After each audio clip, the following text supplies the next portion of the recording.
اعوذ باللہ من الشیطان اللعین الرجیم بسم اللہ الرحمن الرحیم رب اشرح لی صدری ویسر لی امری واحلل عقدۃ من لسانی یفقہوا قولی۔ معزز و مکرم مومنین، السلام علیکم یا علی علیہ السلام مدد۔ معزز ناظرین و سامعین، ہر انسان چاہتا ہے کہ پروردگار مجھے جنت عطا فرما دے، چاہے اعمال اچھے ہیں چاہے اعمال برے ہیں، چونکہ ہر انسان کے ذہن میں ہے کہ پروردگار بڑا کریم ہے، غفور الرحیم ہے، ہمارے گناہ معاف کر دے گا، جنت عطا فرما دے گا۔ تو آج میں ایک ایسا عمل بتانے والا ہوں، ایسا ذکر بتانے والا ہوں کہ جو نبی اعظم صلی اللہ علیہ وآلہ وسلم نے بتایا ہے۔ انسان چاہتا ہے کہ میں جنت چلا جاؤں، نبی فرماتے ہیں کہ یہ عمل آپ ہر نماز کے بعد 3 دفعہ پڑھو، یہ دعا آپ 3 دفعہ پڑھو تو پروردگار آپ کے لیے جنت کے 8 دروازے کھول دے گا۔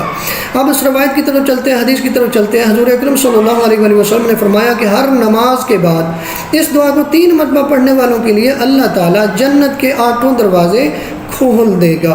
اور وہ آپ دیکھتے ہیں کہ وہ دعا کون سی ہے کہ جو دعا انسان کو اس منزل پہ پہنچا دیتی ہے، اس مقام پہ پہنچا دیتی ہے کہ پروردگار اس کے لیے جنت کے 8 دروازے کھول دیتا ہے۔